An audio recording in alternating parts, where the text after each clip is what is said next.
Bonjour à tous, je suis heureux de vous rencontrer via cette petite vidéo qui s'adresse principalement aux familles de Saint-Honoré-d'Eylau et en tout particulier aux enfants qui ont l'habitude de venir à la messe des familles, qui ont l'habitude d'écouter l'Évangile et de chercher à le comprendre ensemble avec moi. Voilà. Et donc nous sommes en ce moment privés de la célébration de la messe et donc aussi de la messe des familles. Et je suis aussi triste que vous de manquer ce rendez-vous du dimanche autour de la parole de Jésus et autour de l'Eucharistie. Alors ce que je vous propose, puisque nous ne pouvons pas nous rencontrer, eh bien c'est de prendre le temps de lire l'Évangile de ce dimanche et de chercher à le comprendre ensemble. Voilà. Alors vous n'êtes pas là pour me poser vos questions, mais nous trouverons un moyen la semaine prochaine de recevoir ces questions et d'y réfléchir ensemble. Donc tout de suite, nous allons écouter la parole de Dieu.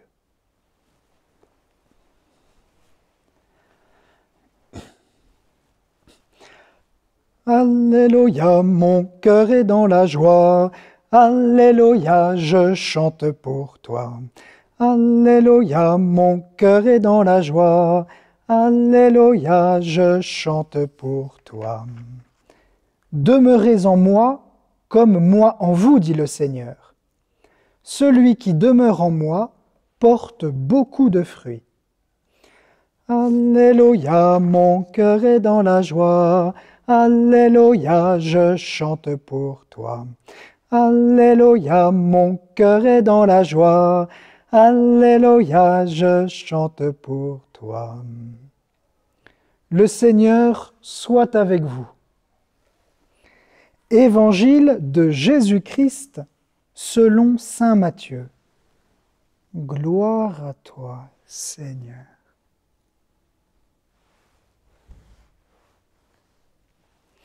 En ce temps-là, Jésus disait à ses disciples cette parabole. C'est comme un homme qui partait en voyage. Il appela ses serviteurs et leur confia ses biens. À l'un, il remit une somme de 5 talents. À un autre, 2 talents. Au troisième, 1 talent. À chacun selon ses capacités. Puis il partit. Aussitôt, celui qui avait reçu les 5 talents s'en alla pour les faire valoir et en gagna 5 autres. De même, celui qui avait reçu 2 talents en gagna 2 autres. Mais celui qui n'en avait reçu qu'un alla creuser la terre et cacha l'argent de son maître. Longtemps après, le maître de ses serviteurs revint et il leur demanda des comptes. Celui qui avait reçu 5 talents s'approcha, présenta 5 autres talents et dit « Seigneur, tu m'as confié 5 talents, voilà, j'en ai gagné 5 autres. » Son maître lui déclara « Très bien, serviteur bon et fidèle, tu as été fidèle pour peu de choses, je t'en confierai beaucoup. Entre dans la joie de ton Seigneur. » Celui qui avait reçu les 2 talents s'approcha aussi et dit « Seigneur, tu m'as confié 2 talents. Voilà, j'en ai gagné 2 autres. » Son maître lui déclara « Très bien, serviteur bon et fidèle, tu as été fidèle pour peu de choses, je t'en confierai beaucoup. Entre dans la joie de ton Seigneur. » Celui qui avait reçu un seul talent s'approcha aussi et dit « Seigneur, je savais que tu es un homme dur. Tu moissonnes là où tu n'as pas semé. Tu ramasses là où tu n'as pas répandu le grain. J'ai eu peur et je suis allé cacher ton talent dans la terre. Le voici, tu as ce qui t'appartient. » Son maître lui répliqua « Serviteur mauvais et paresseux, tu savais que je moissonne où je n'ai pas semé, que je ramasse le grain où je n'ai pas répandu, alors il fallait placer mon argent à la banque, et à mon retour, je l'aurai retrouvé avec les intérêts. Enlevez-lui donc son talent, et donnez-le à celui qui en a 10. À celui qui a, on donnera encore, et il sera dans l'abondance. Mais à celui qui n'a rien, se verra enlever même ce qu'il a. Quant à ce serviteur bon à rien, jetez-le dans les ténèbres extérieures, là il y aura des pleurs et des grincements de dents. Acclamons la parole de Dieu. Louange à toi, Seigneur Jésus.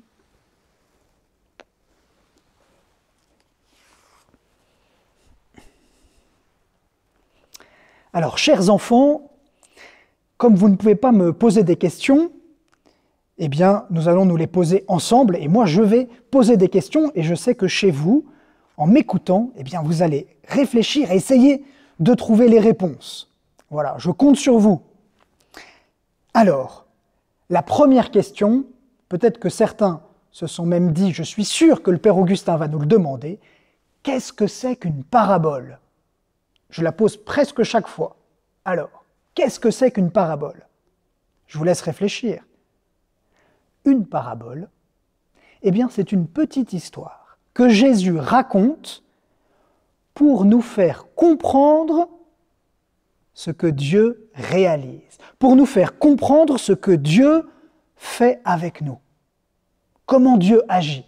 Donc en fait, c'est une petite histoire que Jésus raconte pour que nous comprenions mieux ce que Dieu fait. Voilà. Et du coup, quelle est notre vie? Pourquoi on est là? Alors, la parabole d'aujourd'hui, eh bien, nous parle d'un maître et de 3 serviteurs.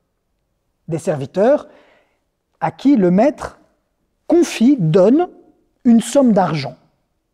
Alors, la première question que nous allons nous poser, c'est qu'est-ce que ça peut être que cette somme d'argent? Qu'est-ce que ça peut être que cette somme d'argent? Et la deuxième question, puisque c'est le but d'une parabole, nous allons nous demander, mais pourquoi le maître fait tout ça? Quel est le but? Qu'est-ce qu'on doit comprendre? Parce que du coup, si on arrive à répondre à cette question, eh bien, on n'aura pas perdu notre temps, on saura pourquoi Jésus nous a dit cette parole. Voilà. Alors, la première question, c'est que signifie, qu'est-ce que ça veut dire, cette somme d'argent que le maître a confiée à ses serviteurs? Alors là, il y a un piège, il y a un petit piège. Parce que si je vous pose la question, qu'est-ce que c'est qu'un talent? Quelqu'un qui a des talents, qu'est-ce que c'est? Est-ce que vous avez des talents? Aujourd'hui, quand on emploie le mot talent, ça veut dire qu'on a un don. Par exemple, on pourrait dire que Arnaud a un talent pour dessiner. Ça veut dire qu'il dessine très bien. On pourrait dire que Samuel a un talent pour jouer au foot. Il joue très bien au foot. Peut-être que Élodie a un talent pour réciter des poésies. Voilà. Ça veut dire que ces enfants, comme chacun de vous, vous aussi, je suis sûr que vous avez des talents, peut-être pas pour le foot ou la poésie, mais pour autre chose, eh bien, c'est qu'on a un don, une capacité. Vous voyez? Ça, c'est le mot talent aujourd'hui. Mais à l'époque de Jésus, pour ça qu'il y a un petit piège, eh bien, ça voulait dire autre chose. À l'époque, c'est plus comme des euros, c'est une somme. Mais attention, un talent, c'est pas 1 euro. Un talent, c'est 26 kilos d'argent. C'est énorme. C'est comme si un monsieur ou une dame avait travaillé pendant 20 ans, au bout de 20 ans, il aurait gagné un talent. Vous voyez? Donc c'est une énorme somme d'argent. Donc même celui qui a reçu un talent, eh ben, il a quand même reçu beaucoup. D'accord? Donc voilà, un talent, c'est une grosse somme d'argent. Alors ça, c'est dans la parabole. Mais on voit bien que dans la parabole, un talent, c'est pas comme une capacité ou un don. Parce que le maître, ça c'est très intéressant, il connaît ses serviteurs. Il les connaît bien. Comment est-ce qu'on sait que le maître connaît ses serviteurs? Comment on sait qu'il les connaît bien dans l'Évangile? Comment on le sait?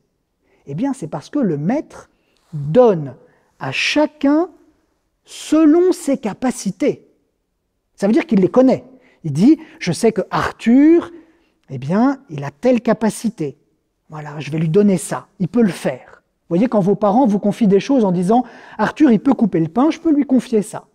Hein? Ou quand on dit, Noémie, elle peut mettre le couvert, maintenant elle est assez grande, elle sait faire, je vais lui confier ça.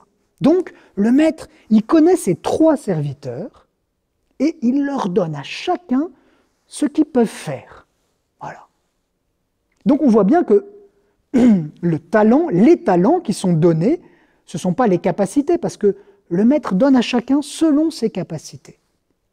Voilà. Alors, maintenant, la question qu'on va se poser, on a compris que c'est un Maître qui connaît très bien ses serviteurs. Qu'est-ce que c'est que ces talents qu'il leur donne? Qu'est-ce que ça veut dire? On sait bien que Jésus ne veut pas nous apprendre ce que c'est que l'argent de poche. Hein? On sait bien que Jésus ne veut pas apprendre à vos parents ce que c'est que la finance. Ce n'est pas le but de cette parabole. Alors, qu'est-ce que c'est? Alors, si on écoute bien, dans l'Évangile, on nous dit, le Maître donne à ses serviteurs, en fait dans le texte, c'est ses propres serviteurs, il les connaît bien, et il leur donne son bien à lui. Ah, il leur donne son bien. Alors maintenant, voilà la question. Vous savez que le Maître dans la parabole, c'est qui le Maître? Tiens, souvent dans la parabole, le Maître de la vigne, le Maître de la maison, c'est qui? Oui, exactement, c'est Dieu, c'est Jésus. Alors, chers enfants, qu'est-ce que Jésus vous donne, qu'est-ce que Jésus vous a donné qui est son bien propre? Qu'est-ce que Jésus vous a donné, vous a livré, qui est tout à lui? Le bien qui n'appartient qu'à lui et qu'il vous a donné, à vous. Selon vos capacités, ça veut dire qu'il en a donné autant que vous pouvez recevoir. Il vous a rempli chacun, quelle que soit la taille de votre cœur, il l'a rempli avec ce bien-là. Qu'est-ce que c'est? Ah, je vois que ça réfléchit. Eh bien, ce bien, c'est l'Esprit Saint. C'est son amour. L'amour qu'il a pour son Père et que le Père a pour lui, cet amour, c'est l'Esprit Saint. Il appartient à Jésus et au Père. Eh bien, il vous l'a donné. Et il en a donné, il vous a rempli. Quelle que soit la taille, vous voyez, de notre cœur ou de notre foi, il a rempli tout notre être de son Esprit Saint. Voilà. Maintenant, la grande question, c'est pourquoi faire? Pourquoi faire? Pourquoi Jésus fait ça? Et pourquoi il y en a qui vont travailler avec l'Esprit Saint, et il y en a un, vous avez vu dans la parabole, il y en a un qui prend ce que Jésus a donné et qui va le cacher dans la terre. Pourquoi il fait ça? Ça, c'est une question. Ça, c'est une grande question. Alors, pour comprendre pourquoi Jésus fait cela, je vais vous raconter une petite histoire, pour que vous compreniez bien. Moi aussi, je vous raconte un peu une parabole, quoi. Alors, cette parabole, imaginez, c'est un petit garçon, voilà, ou une petite fille, on n'a qu'à l'appeler Julie, ce sera une petite fille, et cette petite fille, eh bien, elle est en train de jouer avec, par exemple, le vase de maman. Maman lui dit arrête de jouer avec ce vase, elle joue avec le vase de maman, parce qu'elle le trouve joli, et elle le fait tomber, elle le casse. Maman lui avait dit de ne pas jouer avec le vase, donc elle le casse. Et maman qui a un très grand cœur de maman, elle dit à Julie, bon Julie, je t'avais dit de ne pas jouer avec le vase, mais viens. Parce que Julie pleure, elle est triste, elle comprend qu'elle a fait quelque chose qui fait de la peine à sa maman, mais sa maman a un tellement grand cœur qu'elle prend Julie dans ses bras, et elle lui dit, viens là Julie, c'est pas grave, le plus important, tu sais, c'est que je t'aime toujours. Je t'aime toujours, et quoi qu'il arrive. Évidemment, je suis un peu triste que tu aies cassé le vase, mais je te pardonne. Viens faire un câlin. Et elle prend Julie dans ses bras, et elle lui fait un super câlin de maman. Et elle lui donne tout son amour de maman. Et quand Julie s'en va des genoux de maman, elle a le cœur rempli de l'amour que sa maman lui a donné et du pardon qu'elle a reçu. Elle est toute contente. Et là, qu'est-ce qu'elle voit? Que pendant ce temps, dans sa chambre, son petit frère a pris ses jouets et qu'il a complètement tordu sa poupée. Zut! Zut alors! Qu'est-ce que va faire Julie? Eh bien Julie, elle a plein d'amour dans le cœur. L'amour que sa maman lui a donné. Alors qu'est-ce qu'elle fait? Elle dit, Arthur, regarde, t'as abîmé ma poupée, mais viens. Et elle fait comme sa maman a fait. Et elle lui donne tout son amour de grande sœur et elle lui donne son pardon. Elle lui dit, regarde Arthur, tu m'as fait de la peine, mais tu sais, je t'aime toujours. Voilà. Alors, est-ce que vous comprenez?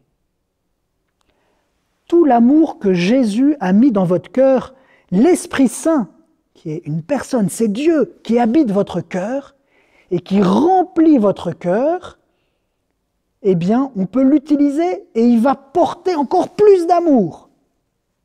Et regardez, dans la parabole, ceux qui ont travaillé avec leur talent, ils reviennent voir le maître et disent « Regarde, maître, regarde, tu m'avais donné 5 talents, regarde, j'en ai 5 autres, regarde. » Et le maître, il est dans la joie et il lui dit « Serviteur bon, entre dans la joie de ton maître. » Eh bien Julie, elle peut faire pareil. Elle peut courir voir maman et dire « Maman, tu sais, tu m'avais donné ton pardon. Eh bien regarde, j'ai pardonné à Arthur et il est dans la joie. » Et maman peut dire « Bravo Julie, c'est toute ma joie. Entre dans ma joie. » Vous voyez?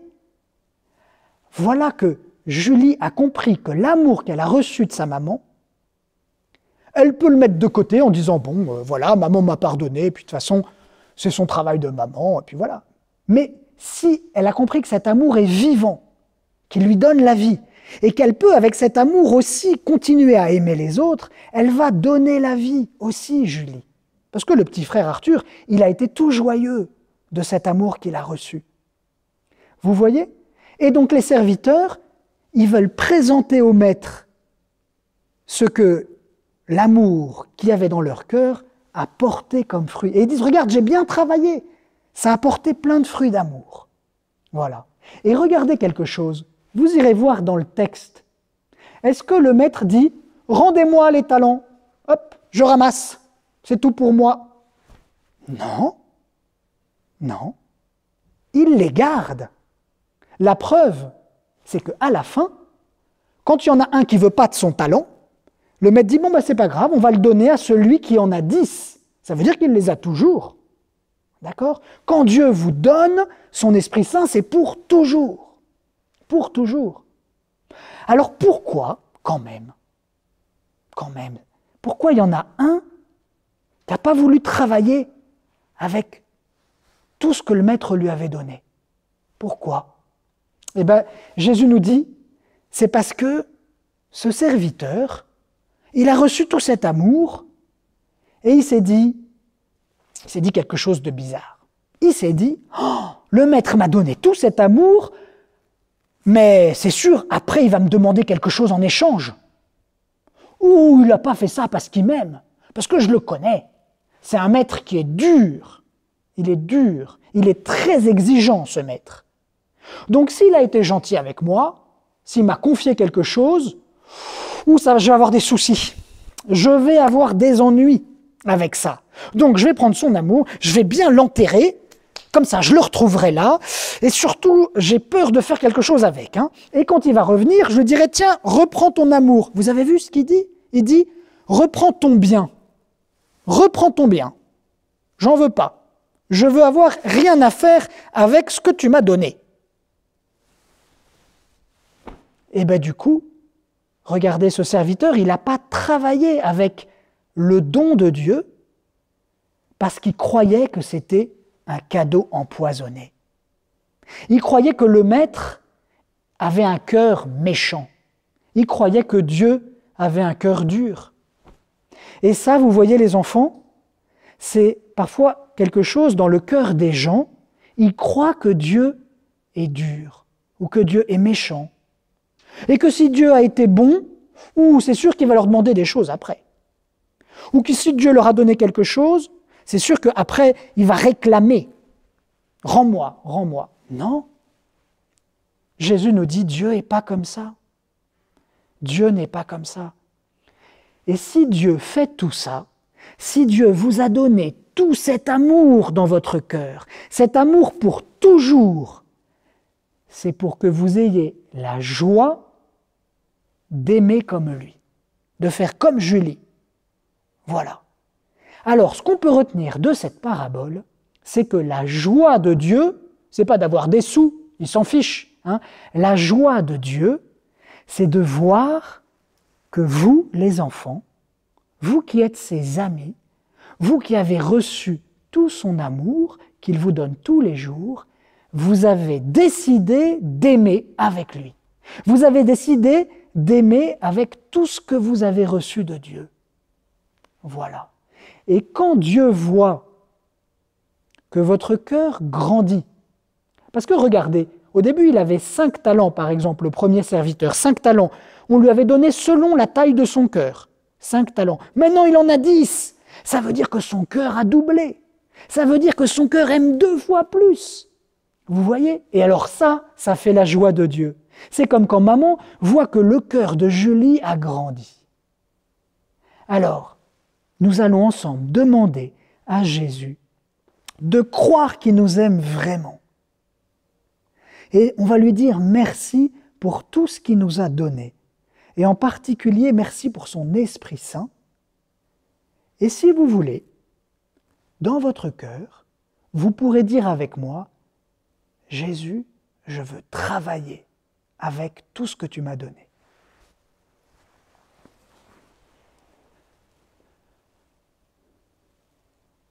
Seigneur Jésus, tu nous as donné ce qui n'était qu'à toi. Tu nous as donné ton esprit d'amour qui remplit complètement nos cœurs, qui est présent maintenant au milieu de nous. Et tu nous l'as donné parce que tu as confiance en nous. Tu nous fais confiance. Merci Seigneur pour ce trésor magnifique qui est dans nos cœurs.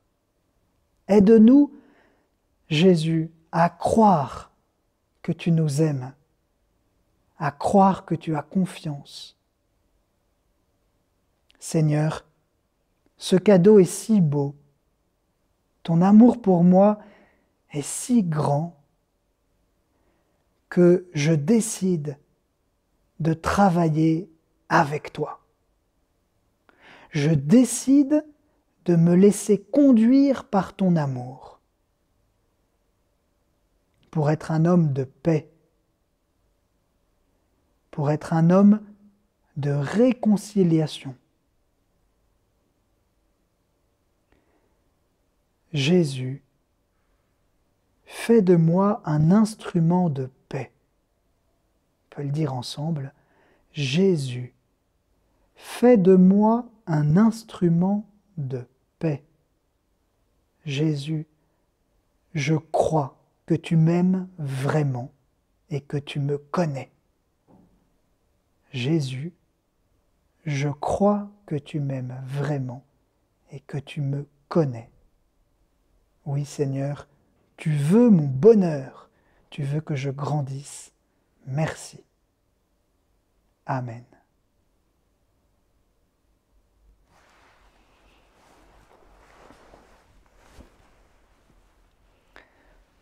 Le Seigneur soit avec vous. Que Dieu Tout-Puissant vous bénisse, qu'il bénisse toute votre famille. Au nom du Père et du Fils et du Saint-Esprit. Amen. Allez dans la paix du Christ et travaillez bien avec l'Esprit Saint. Amen. Voilà. Eh bien, j'étais heureux de passer ce moment avec vous. J'espère que la parole de Dieu a pu pénétrer, rentrer un peu plus dans vos cœurs, dans vos intelligences. Et ce que je vous propose, eh bien, pour la semaine prochaine, c'est que vous me posiez des questions. Seulement, comme on ne peut pas se rencontrer, eh bien, je vous propose de m'envoyer vos questions. Voilà, vous allez me les envoyer. Alors, je vais vous donner simplement mon adresse mail, c'est augustin.bourgue, B-O-U-R-G-U-E, et on va vous l'indiquer dans cette vidéo, augustin.bourgue@gmail.com. Alors, la façon de faire, c'est tout simple. Vous lisez l'Évangile en famille, avec vos frères et sœurs, ou même tout seul, ou avec papa, avec maman, et vous vous posez des questions. D'accord? Et vous dites, tiens, pourquoi Jésus fait ça? Pourquoi Jésus dit ça? D'accord? Et vous écrivez vos questions, vous demandez à papa ou à maman de m'envoyer vos questions, et comme ça, en me mettant bien vos prénoms, les prénoms de chaque enfant et votre âge. D'accord? Comme ça, je sais qui m'a posé la question et quel âge il a, ou quel âge elle a. D'accord? Dans le message. Et moi, je vais récupérer ces messages. Si vous pouvez me les envoyer avant mercredi, ce sera parfait. Et ensuite, eh bien, je pourrai, dans la prochaine vidéo, répondre à vos questions. L'évangile, c'est celui de dimanche prochain, d'accord? 34e dimanche du temps ordinaire, et vous le trouverez dans votre missel ou eh bien, sur le site AELF. Voilà, aelf.fr. Je vous souhaite un très beau dimanche. Le Seigneur est avec vous au milieu de nous. Soyons dans la joie et soyons des bons serviteurs. Amen. À bientôt.